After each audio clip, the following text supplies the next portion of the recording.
Kaugnay naman po sa pakikidalamhati ng Kamara, isang necrological service para kay dating Senate President Juan Ponce Enrile ang isinasagawa ngayon sa Kamara.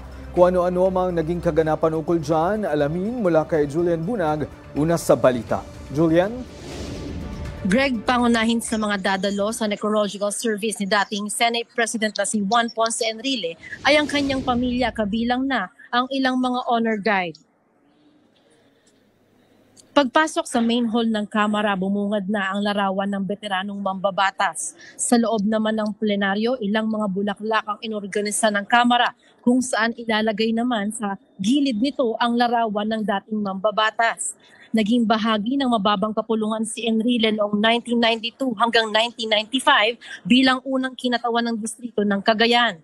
Naging miyembro rin siya ng regular batasang pambansa mula sa Cagayan noong 1994 hanggang 1986 at miyembro rin ng interim batasang pambansa mula sa Region 2 noong 1978 hanggang 1984.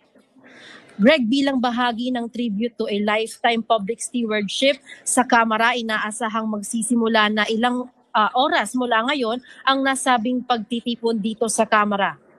Yan muna ang pinakahuling update mula rito sa Kamara. Nauuna sa mga balitang totoo at laging bago. Julian Bunag, alauna sa balita ng Congress TV.